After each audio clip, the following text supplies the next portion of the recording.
Hello दोस्तों, कैसे हो आप सब। आशा करता हूँ स्वस्थ होंगे।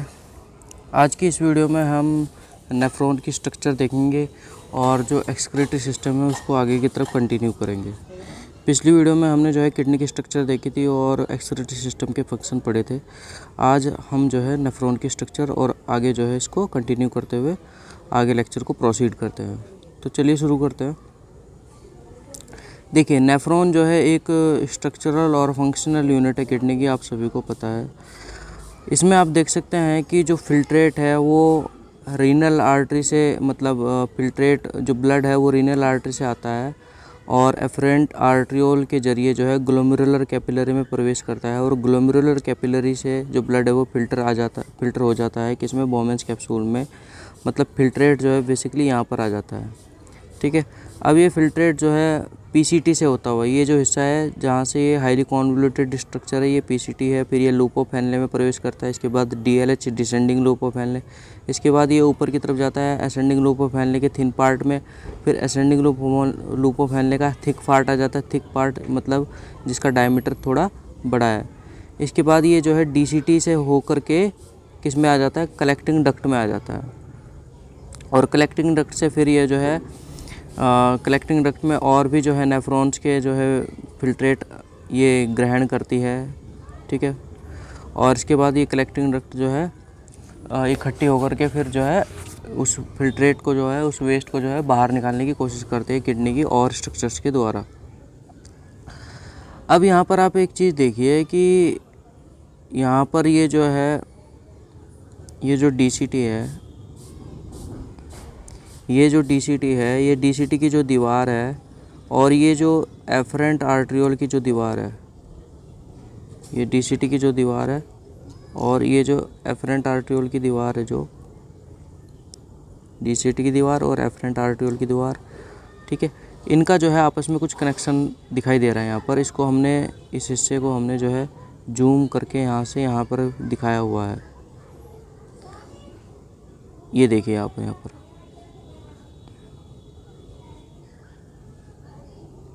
यहाँ पर आप देख सकते हैं ये जो डीसीटी है, डीसीटी की कुछ सेल्स जो है आपस में कनेक्शंस जो है इन्होंने आर्ट्रियोल से बना करके रखा हुआ है। यहाँ पर कुछ स्पेशल टाइप की सेल्स हैं जिनको मैक्यूला डेंसा कहते हैं और ये प्रोस्टाग्लैंडिन सिक्रेट करती हैं। ये जो जक्स्टाग्लोमेरुलर सेल्स हैं, ठीक है, ये रेनिन भी रिलीज करती हैं। ठीक है, इसको जक्स्टाग्लोमेरुलर एपेरेटस कहा जाता है। ठीक है, तो ये जो है स्ट्रक्चर्स है किसकी, नेफ्रॉन की। अब नेफ्रॉन का जो सुपीरियर जो अपर पार्ट होता है, वो अपर पार्ट होता है, अपर जो पार्ट होता है वो सारा का सारा कॉर्टेक्स में होता है और जो इसका मोस्ट ऑफ द जो लोअर पार्ट है, मैक्सिमम जो लोअर पार्ट है वो उसका मेडुला में होता है। किडनी में आप देख सकते हो, किडनी में आप देख सकते हो कॉर्टेक्स, ये जो येलो कलर से हमने दिखाया हुआ है ये कॉर्टेक्स पार्ट है और बाकी ये जो यहाँ पर ये सारा है जो भी, ठीक है, ये सारा जो भी है ये सारा का सारा मेडुला पार्ट है।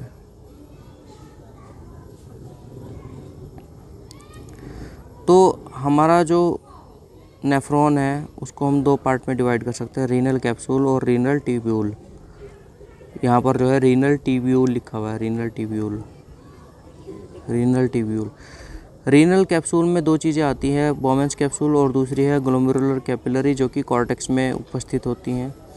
और रीनल ट्यूब्यूल में पीसीटी आ जाता है, लूप ऑफ हेनले, डीसीटी आ जाता है, कलेक्टिंग डक्ट आ जाती है, जिनका ज़्यादातर जो हिस्सा है वो किस में प्रेजेंट होता है, मेडुला में होता है, मेडुला में होता है। अब बात करते हैं फॉर्मेशन ऑफ यूरिन की। तो फॉर्मेशन ऑफ यूरिन जो है इसके 3 स्टेप हैं। सबसे पहला है फिल्ट्रेशन, दूसरा है रीअब्जॉर्प्शन और तीसरा है सिक्रेशन। फिल्ट्रेशन में ब्लड जो है फिल्टर होता है और फिल्ट्रेट जो है बोमेन्स कैप्सूल के अंदर प्रवेश करता है। उसके बाद जो भी वैल्यूबल चीज़ें होती हैं उनको दोबारा ब्लड के अंदर भेजा जाता है, इसे रीअब्जॉर्प्शन कहते हैं। और अगर कुछ वेस्ट जो है अभी भी बचा है तो उसको सिक्रेट कर दिया जाता है, यह है सिक्रेशन। अब बात करते हैं कि फिल्ट्रेशन कैसे होता है बोमेन्स कैप्सूल में। तो आप यहाँ पर देख सकते हैं ये बोमेन्स कैप्सूल की स्ट्रक्चर है और यहाँ पर देख सकते हैं ये जो ग्लोमेरुलर कैपिलरी है इनके चारों ओर जो है कौन सी सेल्स हैं, पोडोसाइट सेल्स, जो कि चारों ओर से इनको घेरा हुआ है। और बीच बीच में जो है कौन सी सेल्स है, बीच बीच में जो है मेसेंजियल सेल्स भी हैं, ये जो हमने वायलेट कलर की दिखा रखी हैं। यहाँ पर आप देख सकते हो, इसको जूम करके दिखाया हुआ है किस तरह से जो है ये ग्लोमेरुलर कैपिलरी के चारों ओर जो है पोडोसाइट सेल्स जो है आपस में इसको घेर रखा है। और मेसेंजियल सेल्स भी हैं। मेसेंजियल सेल्स की एक ख़ास बात यह है कि ये कॉन्टैक्ट और रिलैक्स कर सकती हैं, कॉन्ट्रैक्शन भी कर सकती है और रिलैक्सेशन भी कर सकती हैं। अगर ये कॉन्टैक्ट करेंगी तो फिल्ट्रेशन एरिया कम हो जाएगा। जब फिल्ट्रेशन एरिया कम होगा तो उस वजह से जो है क्या होगा, फिल्ट्रेशन रेट कम हो जाएगा, फिल्ट्रेशन रेट कम हो जाएगा। और अगर ये रिलैक्स करती हैं तो फिल्ट्रेशन एरिया बढ़ जाएगा। फिल्ट्रेशन एरिया बढ़ने की वजह से जो है क्या होता है, फिल्ट्रेशन रेट बढ़ जाएगा। इनका जो कॉन्ट्रैक्शन और रिलैक्सेशन है, जो भी ये कॉन्ट्रैक्ट और रिलैक्स करती हैं, तो ग्लोमेरुलर कैपिलरी का जो डायमीटर है उस पर फ़र्क पड़ता है, उस पर प्रभाव पड़ता है, जिस वजह से ये फिल्ट्रेशन एरिया पर भी प्रभाव डाल सकती हैं। अब बात करते हैं ग्लोमेरुलर फिल्ट्रेशन की, तो आप देख सकते हैं यहाँ पर ये जो है ग्लोमेरुलर कैपिलरी है और ये जो है एंडोथेलियल सेल्स बनाई हुई हैं, एंडोथेलियल सेल्स, ठीक है। और बीच में जो है बेसमेंट मेम्ब्रेन है, जो ये बेसमेंट मेम्ब्रेन एक सीमेंटिंग मेम्ब्रेन एक तरह की, जो कि कोलेजन की बनी हुई है, ठीक है। ये बेसिकली टाइप 4 कोलेजन की बनी होती है।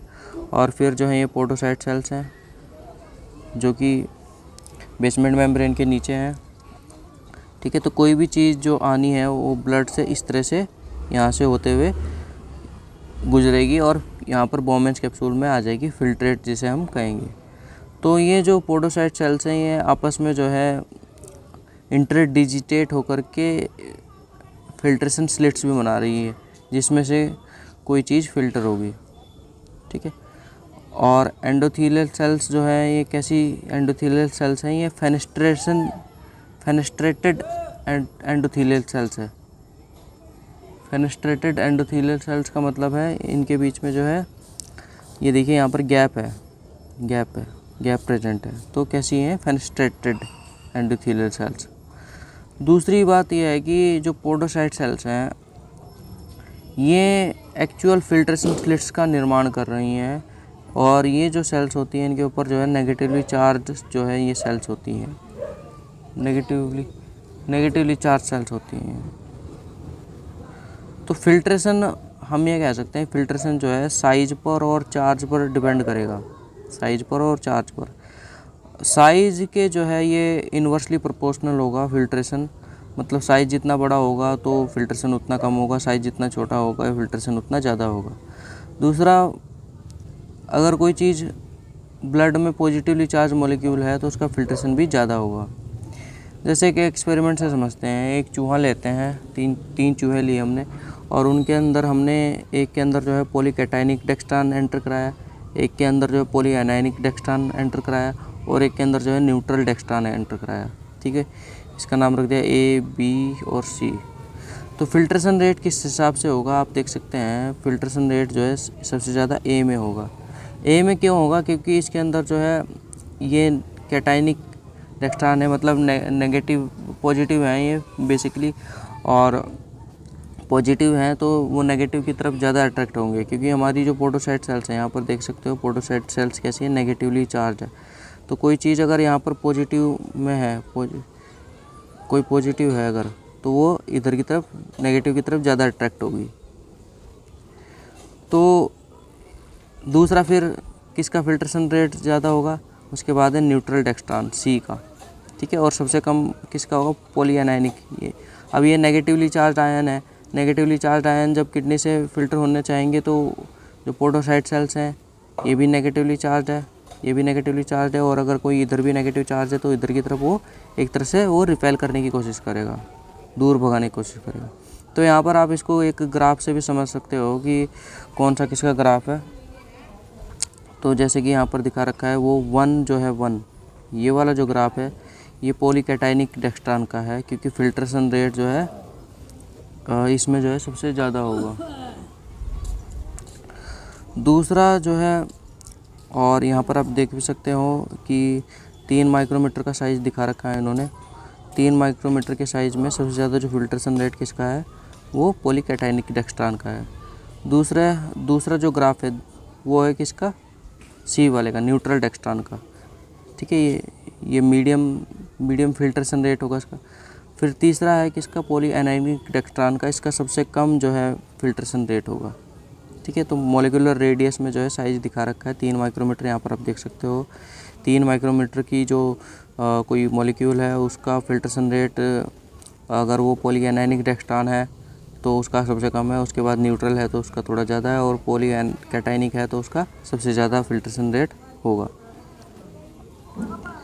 फिल्ट्रेशन रेट जो है क्रॉस सेक्शन एरिया से भी प्रभावित होता है। जो ग्लोमेरुलर कैपिलरी का क्रॉस सेक्शन एरिया है उससे भी ये फिल्ट्रेशन जो है प्रभावित होता है।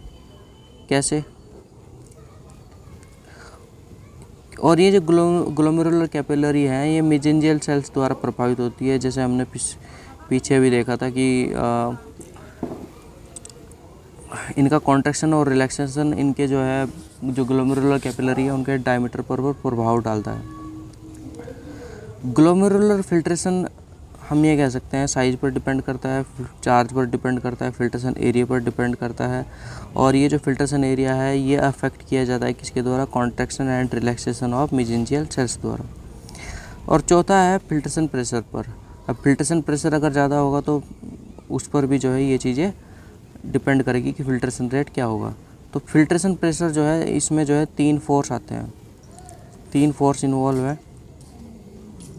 सबसे पहला है ग्लोमेरुलर ब्लड प्रेशर जिसको पीजीसी कहते हैं। दूसरा है ग्लोमेरुलर ऑस्मोटिक प्रेशर या ऑन्कोटिक प्रेशर जिसको पाईजीसी से रिप्रेजेंट कर रहे हैं हम। और तीसरा है बॉमेंस कैप्सूल हाइड्रोस्टैटिक प्रेशर जिसको पीबीसी से प्रदर्शित कर रहे हैं। तो यहाँ पर आप देख सकते हो कि ये जो पीजीसी है, पीजीसी का मतलब क्या है, पीजीसी का मतलब है ग्लोमेरुलर ब्लड प्रेशर। ठीक है, तो ये चाहता है कि फिल्ट्रेशन हो जाए, लेकिन पाईजीसी और ये पीबीसी ये नहीं चाहते हैं कि फिल्ट्रेशन हो जाए। तो नेट फिल्ट्रेशन रेट क्या निकलेगा, आप इसको जो है कैलकुलेट कर सकते हो यहाँ से। जो पीजीसी होता है वो होता है 60 और जो पाईजीसी होता है वो 25 होता है और पीबीसी होता है वो 15 होता है। यहाँ पर जो नेगेटिव यहाँ पर दिखा रखा है कि 25 के आगे भी माइनस लगाया हुआ है और 15 के आगे भी माइनस लगाया हुआ है, इसका मतलब ये नहीं है कि ये नेगेटिव वैल्यूज़ है, ये पॉजिटिव वैल्यूज़ है, लेकिन ये जो है इसके अपोजिट काम कर रही है, इसलिए इनके सामने जो है हमने नेगेटिव दिखाया हुआ है। तो नेट फिल्ट्रेशन प्रेशर जो है क्या निकलेगा, वो आएगा 20 mmHg। तो मतलब फाइनली जो है ब्लड जो है फिल्टर हो जाएगा, ब्लड फिल्टर हो जाएगा। अब बात करते हैं ग्लोमेरुलर फिल्ट्रेशन रेट की। कैसे हम जो है ग्लोमेरुलर फिल्ट्रेशन रेट जो है निकाल सकते हैं। तो पहली बात तो ये होता क्या है, तो जो भी वॉल्यूम फ्लूइड का पर यूनिट टाइम में जो है बॉमेंस कैप्सूल में फिल्टर्ड होता है उसको हम जीएफआर कह सकते हैं। और ये जीएफआर जो है इसको किस तरह निर्धारित किया जा सकता है, या तो इसको इन्युलिन क्लियरेंस रेट से निर्धारित किया जा सकता है या फिर क्रिएटिनिन क्लियरेंस रेट से जो है इसको निर्धारित किया जा सकता है। क्रिएटिनिन रेट जो है ये क्या होता है, ऐसा सब्सटेंस की वो अमाउंट जो प्लाज्मा से पर यूनिट टाइम में क्लियर्ड होती हो उसको जो है क्लियरेंस रेट कहेंगे हम। इनुलिन एक प्लांट पॉलीसेकेराइड है, ठीक है, और क्रिएटिनिन जो है मसल्स में प्रेजेंट होता है, हमारी मसल्स का ब्रेकडाउन होता है बेसिकली, तो क्रिएटिनिन जो है क्रिएटिनिन का प्रोडक्शन होता है एक तरह से, और ये बहुत ही ट्रेस अमाउंट में हमारी प्लाज्मा में प्रेजेंट होता है। तो हम इसको जो है एक तरह से नाप सकते हैं कि प्लाज्मा में ये कितना बचा है। तो इसका नेग्लिजिबल रीअब्जॉर्प्शन होता है और सिक्रीशन होता है, मतलब ये जो है इसको बॉडी से बाहर निकालना होता है। तो हम इसको ब्लड का सैंपल लेके इसको एग्जामिन कर सकते हैं कि अब जो है कितना जो है क्रिएटिनिन हमारे ब्लड के अंदर बचा है, प्लाज्मा के अंदर बचा है बेसिकली, और कितना जो है ये निकल गया है पहले देख सकते हैं, और फिर जो है ये कितना निकल गया है उसको देख सकते हैं हम।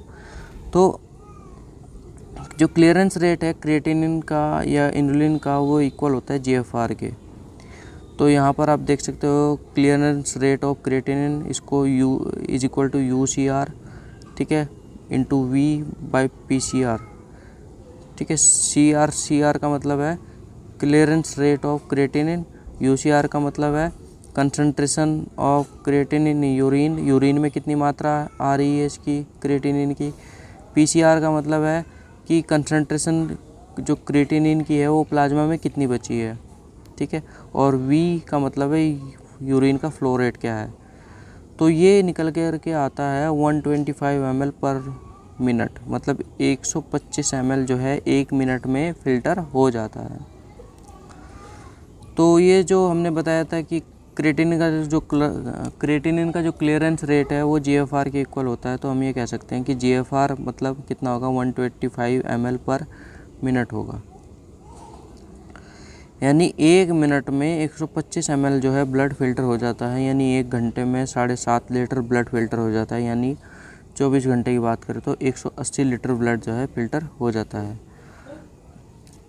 एक्सक्रीटरी वॉल्यूम की बात करें तो ये होता है लगभग 1 से 1.5 लीटर के आसपास, मतलब यूरिन की मात्रा की बात करें तो 1 से 1.5 लीटर के आसपास जो है बनती है रोज़। ठीक है,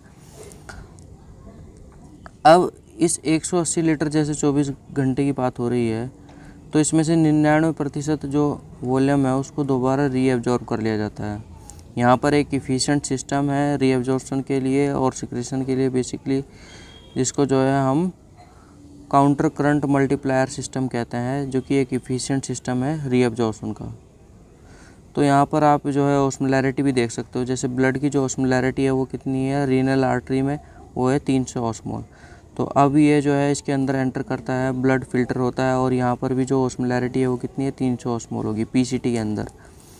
अब यहाँ पर जो 60% जो है सोडियम का रीअब्जॉर्प्शन होगा और क्लोराइड भी इधर से निकलने लगेगा, बाइकार्बोनेट का भी रीअब्जॉर्प्शन यहाँ पर होगा। जैसे आप धीरे धीरे PCT से नीचे होते हुए जाएंगे, PCT से नीचे जाएंगे, जैसे कि लूप ऑफ हेनले में जाएंगे, डिसेंडिंग लूप ऑफ हेनले में जाएंगे, तो यहाँ से वाटर निकलने लगेगा।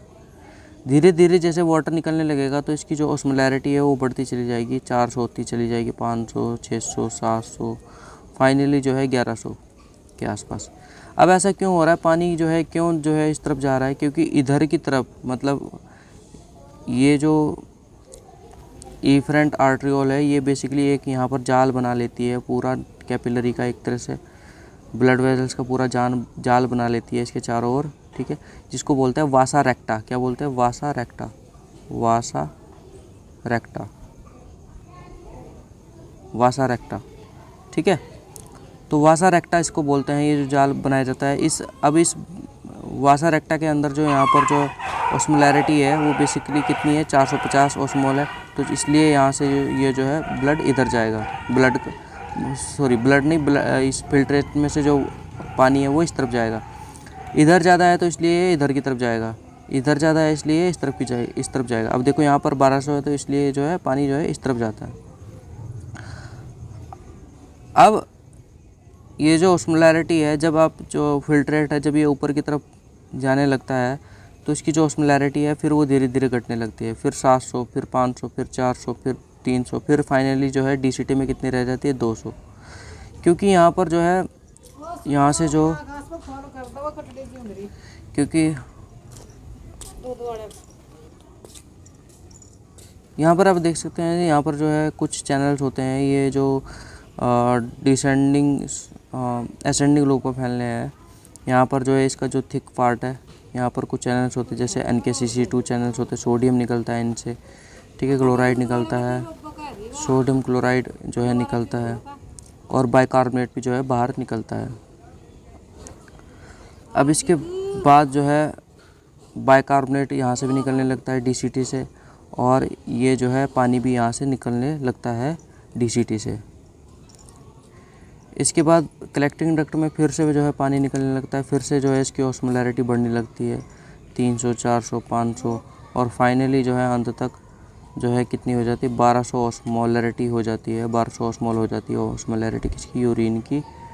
ठीक है, क्योंकि पानी यहाँ से फाइनली निकलने लगता है तो ये और ज़्यादा कंसनट्रेट हो जाता है। सॉरी। तो ये जो है क्या है, काउंटर करंट मल्टीप्लायर सिस्टम है। अब बात करते हैं रीएब्जॉर्प्शन की नेफ्रॉन से। तो सबसे पहले पीसीटी की बात करते हैं हम। पीसीटी, इसमें जो है पीसीटी में 100% लगभग जो है ऑर्गेनिक सब्सटेंस का रीअब्जॉर्प्शन हो जाता है, लगभग 60% जो है सोडियम का रीअब्जॉर्प्शन होता है, और क्लोराइड का रीअब्जॉर्प्शन जो होता है, और बाइकार्बोनेट का रीअब्जॉर्प्शन जो होता है। आप देख सकते हैं यहाँ पर आप देख सकते हैं ये क्लोराइड का रीअब्जॉर्प्शन हो रहा है, बाइकार्बोनेट का भी रीअब्जॉर्प्शन यहाँ से हो रहा है पीसीटी से। आप देख सकते हैं ये पीसीटी की एपिथेलियल सेल्स हैं, और इस ल्यूमन से जो है जो रीअब्जॉर्प्शन बेसिकली इधर की तरफ हो रहा है, इधर की तरफ ब्लड की तरफ निकल करके जा रहा है ऑर्गेनिक सब्सटेंसेज और जो भी चीज़ें हैं, ठीक है। ये जो मैंने यहाँ पर जैसे सोडियम है, क्लोराइड है, बाइकार्बोनेट है, ये सारी की सारी चीज़ें जो है वापस रीअब्जॉर्ब हो रही हैं। और ये जो है इंटरस्टिशियल फ्लूइड है। अब अगर पीसीटी एपिथेलियल सेल्स को अगर हम देखें तो यहाँ पर आप देख सकते हैं ये जो पीसीटी एपिथेलियल सेल्स है, ये इसकी एपिकल साइड है, ल्यूमन वाली एपिकल साइड होगी, और जो इसकी बैक साइड होगी उसको बेसल साइड बोलेंगे। अब यहाँ पर आप देख सकते हैं यहाँ पर जो है सोडियम जो है कैसे इस तरफ जा रहा है, और इसके बदले में H+ आयन इधर आ रहे हैं, ठीक है। इसके बाद फिर ये सोडियम जो है इधर की तरफ जा रहा है, और बाइकार्बोनेट भी इधर की तरफ जा रहा है। यहाँ पर क्या लगा हुआ है, NBC लगा हुआ है। NBC मतलब सोडियम बाइकार्बोनेट को ट्रांसपोर्टर, ठीक है। यहाँ पर को ट्रांसपोर्टर है जो कि इसको सोडियम को और बाइकार्बोनेट को किस में ले जा रहा है, इंटरस्टिशियल फ्लूइड में ले जा रहा है। जो क्लोराइड है वो पैरासेलुलर रूट के द्वारा, ठीक है, ये गैप होता है दो सेल्स के बीच में जिसको पैरासेलुलर रूट कहते हैं, ये क्लोराइड इसके द्वारा जो है इस तरफ आ जाता है। और यहाँ पर ग्लूकोज के लिए SGLT2 होता है, सोडियम ग्लूकोज लिंक्ड ट्रांसपोर्टर 2, जिसमें जो है 2 सोडियम अंदर की तरफ आते हैं और ग्लूकोज को लेकर के आते हैं। फिर ये जो है 3 सोडियम इधर की तरफ निकल जाते हैं और 2 पोटेशियम इधर की तरफ निकल जाते हैं। ये जो है यहाँ पर क्या है, सोडियम पोटेशियम पंप है। बात करें अगर एपिकल ट्रांसपोर्टर जो है पीसीटी में, जो एपिकल साइड जो ट्रांसपोर्टर है वो कौन कौन से हैं, जैसे कि SGLT2 है, सोडियम अमाइनो एसिड ट्रांसपोर्टर है, सोडियम लैक्टेट ट्रांसपोर्टर है, ठीक है। और यहाँ पर जो है सोडियम लैक्टेट ट्रांसपोर्टर है, और सोडियम और ये जो H+ आयन एक्सचेंजर है, और क्लोराइड बाइकार्बोनेट एक्सचेंजर है, यहाँ पर बैंड 3 है, ठीक है। ये सारे के सारे क्या है, सेकेंडरी एक्टिव ट्रांसपोर्टर है, मतलब डायरेक्ट ATP का यूज़ नहीं करते, ये दूसरे पर निर्भर रहते हैं एक तरह से, ठीक है। अब 2 टर्म को क्लियर करने की कोशिश करते हैं, समझने की कोशिश करते हैं। एब्जॉर्प्शन का मतलब क्या है। एब्जॉर्प्शन मुख्य रूप से इंटेस्टाइन के अंदर होता है, ठीक है। एब्जॉर्प्शन जो है मुख्य रूप से इंटेस्टाइन के अंदर होता है, और रीअब्जॉर्प्शन जो है किसके अंदर होता है, नेफ्रॉन के अंदर होता है। तो जहाँ पर भी वर्ड आ जाता है जहाँ पर भी वर्ड आ जाता है रीअब्जॉर्प्शन, इसका मतलब क्या है कि वो किसकी बात कर रहा है, वो बात कर रहा है नेफ्रॉन की। और अगर वर्ड आ जाता है एब्जॉर्प्शन, तो वो किसी बात कर रहा है, इंटेस्टाइन की बात कर रहा है। तो और दूसरे जो है हम समझने की कोशिश करते हैं एब्जॉर्प्शन का मतलब क्या है और एडजॉर्प्शन का मतलब क्या है। जब पानी जो है किसी मॉलिक्यूल के अंदर घुस जाए, ठीक है, तो वो होगा एब्जॉर्प्शन, और जब पानी जो है उसकी सतह से अटैच हो तो उसे हम कहेंगे एडजॉर्प्शन, ठीक है। दोनों टर्म अलग हैं। अब बात करते हैं लूप ऑफ हेनले की। लूप ऑफ हेनले में भी हम डिसेंडिंग लूप ऑफ हेनले की बात करेंगे। तो डिसेंडिंग लूप ऑफ हेनले में जो है एक्वापोरिन 1 जो है प्रेजेंट होते हैं, एपिकल साइड भी और बेसल साइड भी। मतलब कहाँ की बात कर रहा है ये बात कर रहा है डिसेंडिंग लूप ऑफ हेनले, यहाँ की बात कर रहा है फिलहाल। कहाँ की बात, यहाँ की बात। यहाँ पर जो है क्या प्रेजेंट है, एक्वापोरिन AQP1 प्रेजेंट है यहाँ पर, ठीक है। तो यहाँ पर जो है AQP1 प्रेजेंट है, जो कि वाटर के ट्रांसपोर्टर या वाटर चैनल से एक तरह से, और ये जो है H2 के लिए परमेबल होते हैं, पानी को बाहर निकलने देते हैं। ये जो AQP1 है ये एंटी डाययूरेटिक हार्मोन के द्वारा रेगुलेट नहीं किए जाते हैं। अब बात करते हैं असेंडिंग लूप ऑफ हेनले की, जो कि थिक सेगमेंट की बात कर रहे हैं फिलहाल। थिक सेगमेंट मतलब कि हम बात करें किसकी, यहाँ की बात कर रहे हैं हम, थिक सेगमेंट की, इस हिस्से की बात कर रहे हैं। ये जो थिक सेगमेंट है, इतने हिस्से की बात कर रहे हैं, ठीक है। तो इसको देखते हैं थिक सेगमेंट। यहाँ पर जो है हमने एक सेल को दिखा रखा है, यहाँ से जो है लगभग 30% सोडियम का रीअब्जॉर्प्शन हो जाता है। ये यहाँ पर जो है पीसीटी लिखा हुआ है, पीसीटी नहीं है, डीसीटी है एक तरह से ना, ठीक है, ये एपिथेलियल सेल्स है बेसिकली। तो यहाँ पर जो है क्या होता है, एपिकल साइड में NKCC2 चैनल्स होते हैं जो सोडियम को, क्लोराइड को और पोटेशियम को इधर की तरफ लाते हैं। फिर ये सोडियम जो है, सोडियम पोटेशियम पंप द्वारा सोडियम को इधर भेज देते हैं। 3 सोडियम इधर चले जाता है और 2 पोटेशियम इधर चले जाता है। ये किसी वजह से होता है, सोडियम पोटेशियम पंप की वजह से होता है। और ये जो क्लोराइड अंदर आया है, ये बार्टिन चैनल्स के द्वारा ये इधर निकल जाता है, किधर, बेसल साइड। और ये जो पोटेशियम है, ये यहाँ पर जो है एपिकल साइड पर ही एक तरह का चैनल है, potassium channel, renal outer membrane potassium channel, ROMK, जो पोटेशियम को बाहर की तरफ मतलब एपिकल साइड ही, ल्यूमन साइड ही भेज देता है। अब बात करते हैं DCT की। DCT में 2 हिस्से हैं, अर्ली पार्ट और लेट पार्ट।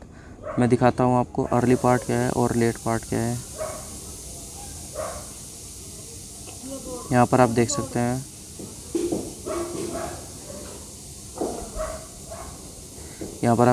हैं, यहाँ से जहाँ से बाइकार्बोनेट का रीएब्जॉर्प्शन हो रहा है, ये तो है DCT का अर्ली पार्ट। और यहाँ से जहाँ से H2O का रीएब्जॉर्प्शन हो रहा है, ये है लेट पार्ट। अर्ली पार्ट मतलब शुरू का हिस्सा और लेट पार्ट मतलब बाद का हिस्सा। इसके बाद DCT के अर्ली पार्ट की बात करें तो जैसे रीएब्जॉर्प्शन होता है सॉल्ट का होता है और बाइकार्बोनेट का होता है। और लेट पार्ट में जो है किसका रीएब्जॉर्प्शन होता है, H2 का रीएब्जॉर्प्शन होता है, पानी का रीएब्जॉर्प्शन होता है। किसके द्वारा, एक्वापोरिन 2 के द्वारा। यहाँ पर कौन से चैनल्स जो है पानी के लिए प्रेजेंट है, एक तरह से एक्वापोरिन 2 प्रेजेंट है। इनका नंबर जो है मतलब इसको घटाया बढ़ाया जा सकता है किसके नियंत्रण में, ADH के नियंत्रण में। ADH क्या है, एक हार्मोन है, तो वो सीक्रेट होगा तो उसके प्रभाव में इनका नंबर जो है बढ़ सकता है या घट सकता है। ठीक है, बात करते हैं कलेक्टिंग डक्ट की। ये इंपॉर्टेंट है। इसमें 2 प्रकार की सेल्स होती है, प्रिंसिपल सेल्स होती है और इंटरकैलेटिंग सेल्स होती है। सबसे पहले प्रिंसिपल सेल की बात करें, जिसको P सेल हम कह रहे हैं। ये सोडियम के रीएब्जॉर्प्शन और पोटेशियम के सिक्रीशन में काम करती है। ठीक है, और इंटरकैलेटिंग सेल्स जो है, ये 2 प्रकार की सेल्स हैं यहाँ पर, बीटा इंटरकैलेटिंग सेल्स और अल्फा इंटरकैलेटिंग सेल्स। सबसे पहले हम बीटा इंटरकैलेटिंग सेल्स को देखते हैं। जो बीटा इंटरकैलेटिंग सेल्स हैं वो बाइकार्बोनेट के सिक्रीशन में और बाइकार्बोनेट के सिक्रीशन में जो है इन्वॉल्व है, किसके द्वारा, पेंट्रिन के द्वारा। और ये किस तरफ प्रेजेंट होता है, एपिकल साइड में प्रेजेंट होता है ये। ठीक है, और H+ का ये रीएब्जॉर्प्शन करवाती है किसके द्वारा, V टाइप ATPase के द्वारा। ठीक है, V टाइप का एक तरह का पंप होता है जो ATP की ऊर्जा को यूज करते हुए H+ का रीएब्जॉर्प्शन करता है। अब बात करते हैं अल्फा इंटरकैलेटिंग सेल्स की। तो अल्फा इंटरकैलेटिंग सेल्स जो है H+ का सिक्रेशन करवाती हैं, ये इसका उल्टा करती हैं, H+ का सिक्रेशन करवाती है और बाइकार्बोनेट का रीएब्जॉर्प्शन करवाती है। यहाँ पर जो है बैंड 3 एनायनिक एक्सचेंजर जो है इन्वॉल्व है, बैंड 3 इन्वॉल्व है यहाँ पर। ठीक है, तो यहाँ पर जो है बाइकार्बोनेट का रीएब्जॉर्प्शन होता है और सिक्रेशन होता है किसका, H+ का। और ये जो बैंड 3 है, ये कहाँ पर प्रेजेंट होता है, बेसोलेटरल साइड पर प्रेजेंट होता है। ठीक है, बेसोलेटरल साइड जो है मैं आपको बता दूँ, बेसोलेटरल साइड क्या होती है। ठीक है, बेसोलेटरल साइड का मतलब है इस साइड और इस साइड। ठीक है,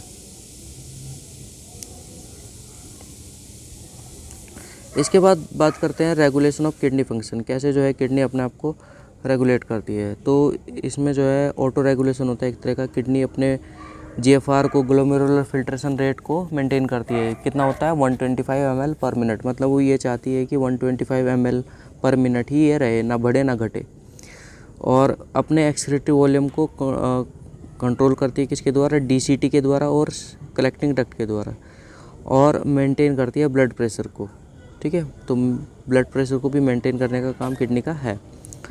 ये जो ऑटो रेगुलेटरी मैकेनिज्म है, मतलब खुद को रेगुलेट करना खुद से ही, ये GFR मेंटेनेंस के लिए होता है।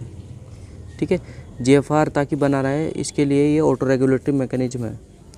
और ये GFR जो है विभिन्न कारकों द्वारा इसको प्रभावित किया जा सकता है। जैसे ब्लड प्रेशर को बढ़ाया तो तब जो है फ़र्क पड़ सकता है GFR पर, घटाया तब जो है फ़र्क पड़ सकता है। साइज ऑफ कैपिलरी, उससे भी जो है फ़र्क पड़ सकता है। साइज ऑफ कैपिलरी में मेसेंजियल सेल्स जो है प्रभाव डालती हैं कैपिलरी के साइज़ पर। ठीक है, परमेबिलिटी जो कैपिलरी की है, ग्लोमेरुलर कैपिलरी जो है 50 गुना जो है परमेबल होती है मसल कैपिलरी से। ठीक है, अब देख लो आप कि कितनी जो है परमेबिलिटी है किसकी, कैपिलरी की। तो इन चीज़ों से भी ये इतने सारे कारक हैं, डिफरेंट टाइप्स के जो हैं ये फैक्टर हैं जो कि जीएफआर को प्रभावित कर सकते हैं। अब एक कंडीशन लेते हैं। सबसे पहले हम कंडीशन लेते हैं कि ब्लड प्रेशर अगर घटता है तो क्या होता है। अब अगर हमारी बॉडी का फ़िलहाल ब्लड प्रेशर घट जाए बैठे बैठे तो क्या होगा, ब्लड वॉल्यूम घटेगा। जब ब्लड वॉल्यूम घटेगा तो जस्टा ग्लोमेरुलर सेल्स हैं वो रेनिन बनाना जो है शुरू करेंगी। और ये रेनिन क्या काम करता है, ये रेनिन क्या करता है, ये रेनिन जो है एक्टिवेट करता है एंजियोटेंसिनोजन को ब्लड में। ठीक है, क्या करता है ये, यहाँ पर आप देखिए हमारा लीवर क्या बनाता है, एंजियोटेंसिनोजन बनाता है और ये रेनिन जो है उसको एक्टिवेट कर देता है किसमें, एंजियोटेंसिन फर्स्ट में। ठीक है, अब ये जो एंजियोटेंसिन फर्स्ट है इसको जो है एसीई के द्वारा एंजियोटेंसिन सेकंड में बदल दिया जाता है। और ये जो एसीई है ये कहाँ से आता है, ये लंग्स से सिक्रेट किया जाता है। लंग्स में हमारे स्पेशल टाइप की सेल्स होती हैं जो कि एसीई बनाती हैं। एसीई का मतलब है एंजियोटेंसिन कन्वर्टिंग एंजाइम। तो ये जो एसीई है ये एंजियोटेंसिन फर्स्ट को ये बदल देता है किसमें, एंजियोटेंसिन सेकंड में। ठीक है, इस एंजियोटेंसिन सेकंड को भी एंजियोटेंसिन थर्ड में बदला जा सकता है किसी द्वारा, कार्बोक्सीपेप्टिडेस और अमाइनोपेप्टिडेस के द्वारा। ठीक है, लेकिन मेजर फंक्शन यहाँ पर किसका है, एंजियोटेंसिन सेकंड का है। अब ये एंजियोटेंसिन सेकंड जो है कुछ काम करता है। कैसे काम करता है, सबसे पहला काम क्या करता है, ये इफरेंट आर्ट्रियोल का कॉन्स्ट्रिक्शन करवा देता है। इफरेंट आर्ट्रियोल का क्या करवा देता है, कॉन्स्ट्रिक्शन करवा देता है। यहाँ पर आप देख सकते हो ये एफरेंट आर्ट्रियोल है, यहाँ पर आप देख सकते हो जैसे कि ये जो है एफरेंट आर्ट्रियोल है और ये जो है इफरेंट आर्ट्रियोल है। तो इसने इसको क्या किया, यहाँ से जो है कॉन्स्ट्रिक्ट कर दिया, इसको जो है यहाँ से कॉन्स्ट्रिक्ट कर दिया, जिस वजह से ब्लड जो है यहाँ पर ज़्यादा देर तक रहने लगा ताकि ब्लड जो है अच्छे से फ़िल्टर हो जाए, ब्लड में से जो वेस्ट है वो फ़िल्टर हो जाए। ठीक है, तो सबसे पहले इसने क्या करा, वैसा कॉन्स्ट्रिक्शन करवाया, आगे का रास्ता बंद कर दिया। मतलब आप ऐसा समझ लो एक चौड़ी रोड है, यहाँ से चौड़ी रोड आ रही है और फिर जो है आगे जो है उस रोड का जो है वो छोटी कर दी गई है, उसका डायमीटर कम कर दिया गया है। तो यहाँ पर जो है भीड़ जमा हो जाएगी गाड़ियों की। समझ में आ गया आपको इस एग्जांपल से। तो मेरा कहने का मतलब है जीएफआर मेंटेन हो गया क्योंकि ब्लड प्रेशर जो है घटा है फिलहाल, तो उसको मेंटेन करना है। और मेंटेन करने का मतलब यह है कि जीएफआर जो ग्लोमेरुलर कैपिलरी है उसकी तरफ जो जाने वाला ब्लड है वो मेंटेन रहे। दूसरा ये क्या करेगा, ये स्टिमुलेट करेगा थ्रस्ट सेंटर को, प्यास की अनुभूति करेगा। प्यास मतलब लगेगी हमें जो है प्यास लगेगी, हम पानी पिएंगे तो वाटर का रीएब्जॉर्प्शन होगा। वाटर का रीएब्जॉर्प्शन होगा तो क्या होगा, ब्लड वॉल्यूम बढ़ जाएगा। ठीक है, ब्लड वॉल्यूम बढ़ जाएगा और जीएफआर मेंटेन हो जाएगा। तीसरा ये क्या काम करता है, ये हाइपोथैलेमस में बैठे हुए ऑस्मोरिसेप्टर को एक्टिवेट करता है। और ये जब ऑस्मोरिसेप्टर्स एक्टिवेट करते हैं तो ये और ज़्यादा प्यास की अनुभूति करवाते हैं, और ज़्यादा प्यास लगवाते हैं। दूसरा, ये ऑस्मोरिसेप्टर्स जो है एडीएच की सिंथेसिस और उसका सिक्रेशन स्टार्ट करवाते हैं।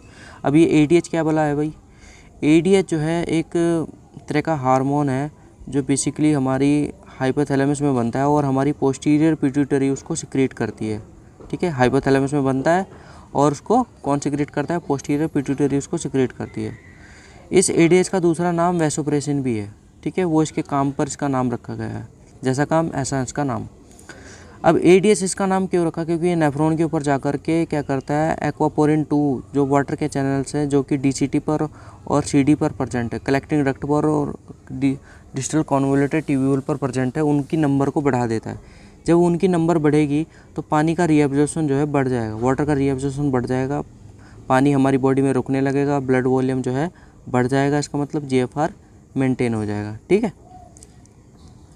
दूसरा वैसोप्रेसिन इसका नाम क्यों रखा, क्योंकि जब भी ये क्या काम करता है, ये पेरिफेरल जो ब्लड वेसल्स हैं, हमारी जो बाहरी क्षेत्र है, हमारी बॉडी का जो बाहरी क्षेत्र है, वहाँ की जो वेसल्स है, ब्लड वेसल्स है, उनका वैसो कॉन्स्ट्रिक्शन करवा देगा। वैसो कॉन्स्ट्रिक्शन करवा देगा तो वहाँ पर ब्लड कम जाने लगेगा, हमारी जो कोर बॉडी है उसका ब्लड फ्लो बढ़ जाएगा। कोर बॉडी मतलब जो मिडल बॉडी है हमारी, वहाँ पर जो है ब्लड फ्लो बढ़ जाएगा, जिस वजह से जो किडनी की तरफ जाने वाला जो ब्लड प्रेशर है वो बढ़ जाएगा, जिस वजह से जो है जीएफआर मेंटेन हो जाएगा।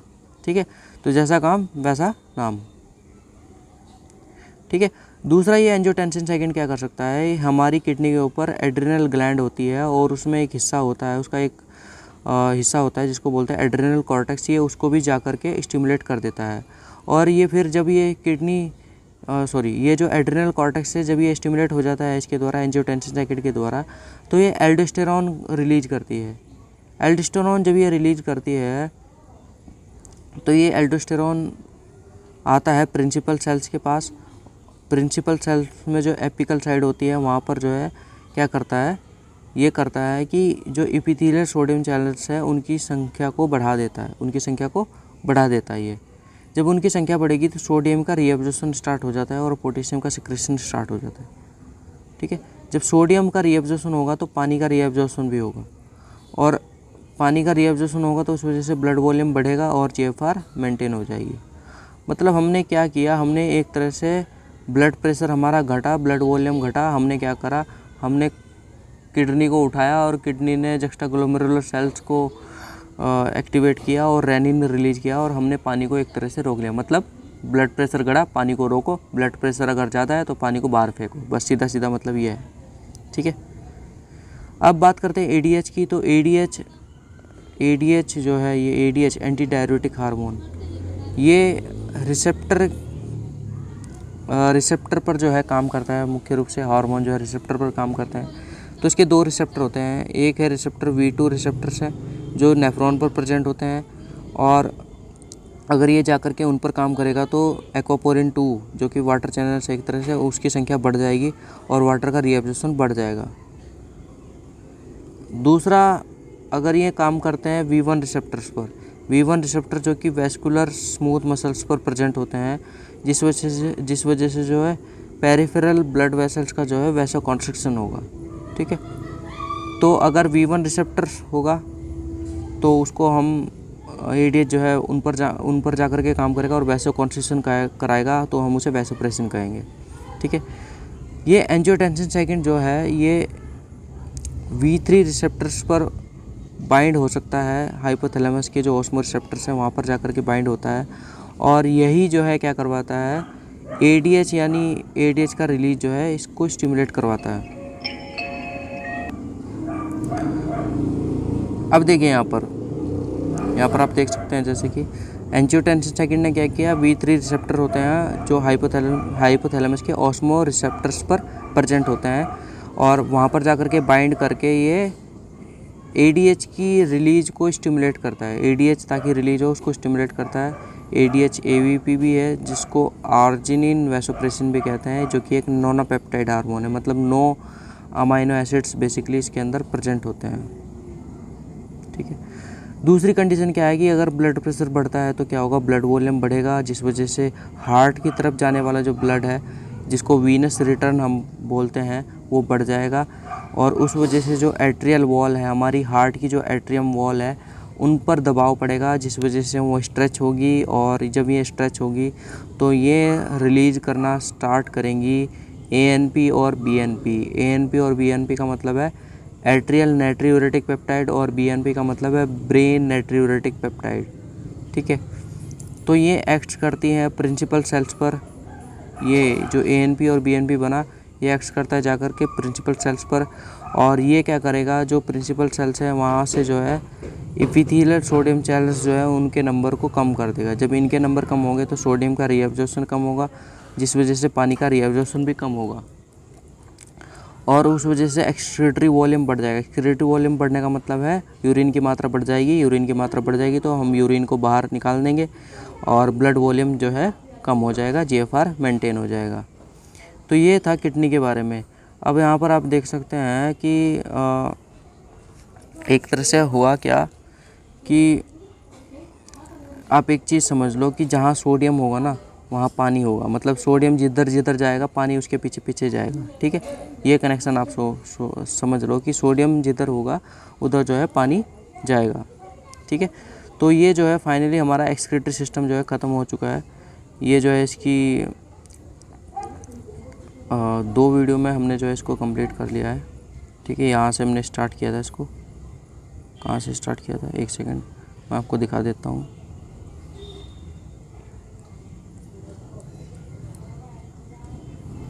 इसको जो है हमने यहाँ से स्टार्ट किया था। ठीक है, यहाँ से स्टार्ट किया था हमने। ठीक है, मिलते हैं नेक्स्ट वीडियो में।